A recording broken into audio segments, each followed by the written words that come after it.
We interrupt this Wednesday evening with an important update.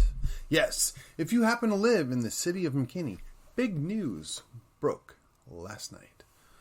You say, what? What are you talking about, Callis? What's going on, Stephen? Well, let me tell you. So, Frederick Frazier, who is our at-large city council member, some of you may remember that about 2 years ago, I ran against him. Nothing personal. Just really didn't like the idea that some guy was like the anointed person to fill that seat, and he didn't have any challenger, and nobody knew anything about him of any consequence, and he didn't have a record in town. Now, after campaigning, whatever else, it was determined that he was the anointed person for a reason, right? He was in with all the leadership teams. Okay, no problem. But we in the hoi poi, or whatever you want to call us, right? Us normal folks, most of us didn't have any idea who he is. I mean, and again, no slight on him, just that's what it was 2 years ago. That's one of the primary reasons why I got in the race, just to kind of ferret things out. So 2 years, fast forward, I can honestly say I haven't been disappointed because I really didn't expect much out of him. Which is not an insult. It's just I had zero expectations because I didn't know what we were going to get. There was nothing to weigh him against. There was no expectation. So again, I've been largely silent, not beating the guy up, trying to give him an opportunity to find himself and, lead the way in his own way. I mean, on paper, the guy's very impressive, right? I mean, he is the liaison down in Austin for cop matters. He's the vice president of the police association. And if I get some of these details wrong, it's not meant to be a slight. It's just off the top of my head, right? And then apparently he's even involved in certain things that were going on at the federal level. Pretty impressive stuff, right?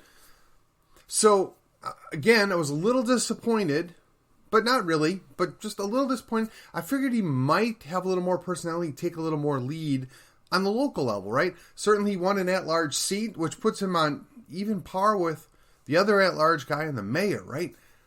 200,000 people get to vote for him in his seat. So last night he came and joined us at the Collin County Patriots. Now, this is the first time I've been there in quite some time. I've been busy with some other things. But I went because, not only were we going to have Frazier from the city of McKinney come talk, we were going to have Jim Skinner, the sheriff, talk. Nice to know what's going on in your county. Nice to know what's going on in the city you live in.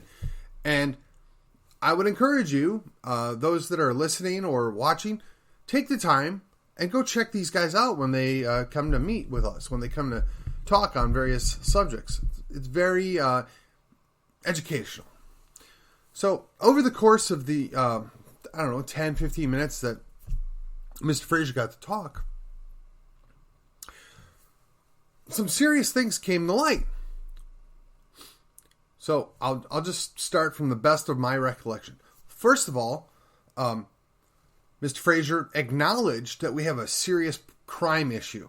He had talked about how east of Highway 5 had always been the highest crime area in the city of McKinney, like forevermore, but now it was Craig Ranch. And one of the things that he was honest enough to point out to us is the only safe conclusion was it was the population density, the amount of people that they've moved in there over the past several years have created the climate which has skyrocketed the crime compared to what it previously was. Now, that's not to say that things got better east of Highway 5, just that the things in Craig Ranch have gotten so bad that they're worse. Now, on the grand scheme of things, I think it would be fair to say McKinney's still pretty much the sleepy little bedroom community it's always been.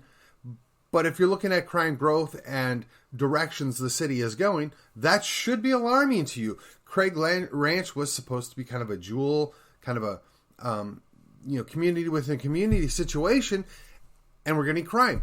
And he, I think, correctly pointed out that a large part of that was based upon the population density and the amount of apartments that they've been putting up in that area. So I congratulate him, and I'm encouraged that he acknowledged that and basically spoke against it, right? Said, maybe we don't need to do so much as this. Maybe we need to be a little more careful on how we're doing this. As a matter of fact, he then referenced his spearheading or partaking in the setting aside of more land north of 380 for more parkland. For those of you that don't know, 380 is going to bisect the center of McKinney geographically from north to south at some point in the future. So he was just talking about how his efforts and what he's been working on to make that happen through the Parks Committee. Again, good things. Happy to hear it.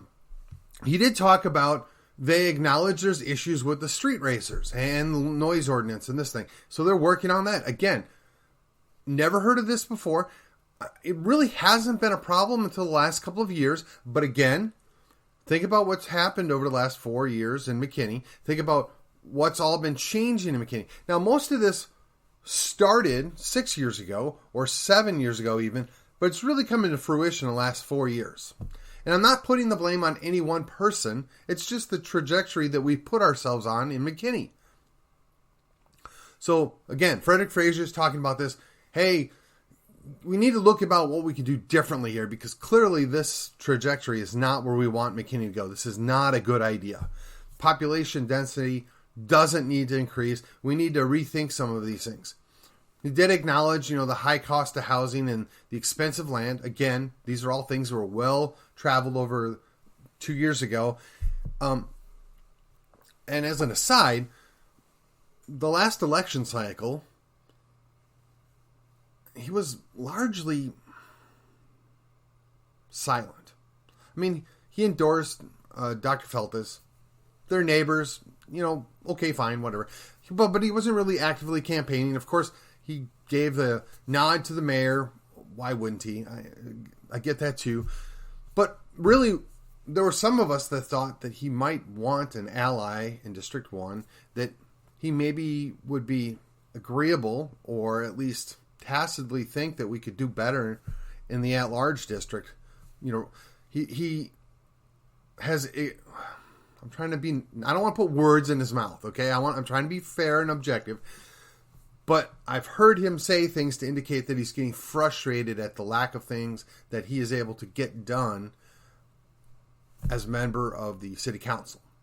Now, whether it's just because of the 4-3 dynamic or it's because, he's got the cop mindset, like, I want to do these things. You need to, listen to me and do as I want. Or and again, I don't mean that as an insult, just it's a mindset, right? People that are in leadership positions tend to think they're always in leadership. But the interesting thing is, at the same conversation, he said, hey, I have got 4 votes. The statue on the square is staying. That's former governor, whether you like the guy or not, whether you approve of everything he did or not. That's Texas history. He's a former governor. And as for the city street that's going to be changed, that ain't happening either. I got at least 4 votes. That ain't happening. We looked at maybe possibly changing the street name up by the new municipal complex, but then when the city employees kind of pulled the fast one, and it was implied, he did not directly say that. That's just kind of, I'm not sure how this happened, but maybe. So that's my interpretation. There was no direct accusation, so we're clear.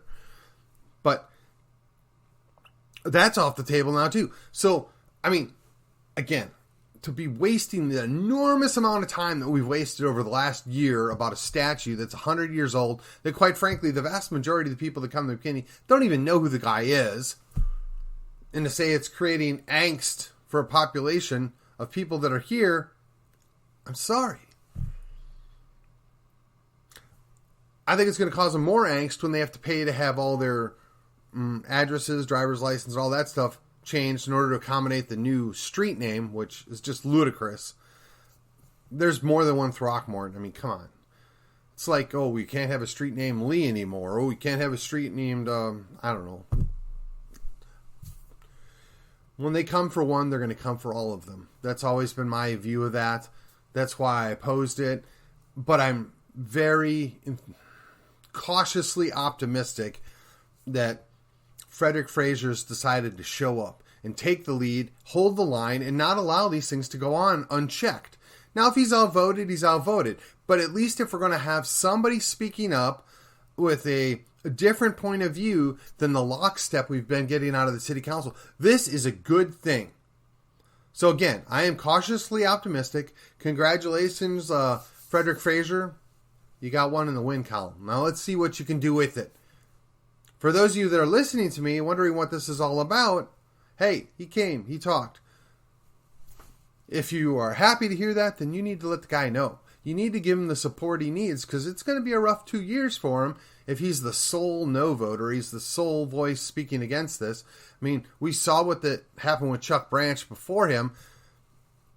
It's not an easy road to hoe. The alternative is he could have come and just given us a story. I'm choosing to believe that's not the case. I'm choosing to believe that he was being sincere. I'm going to give the guy the benefit of the doubt. I suggest you all do the same. We should be encouraged. Somebody's willing to do the right thing. Somebody's willing to face the mayor down, right? I mean, really, we have what appears to be, a Class A individual on the city council. And we need to have him do the job that we hired him to do. So encourage him. Back him up. Let him know that you care about these things, and we'll see what kind of good things we get to come out of the city council, or at least prevent bad things from coming out of the city council. Well, that was the special report on a Wednesday for According to Callis. Have a nice evening. Talk to you later, and see you on the other side.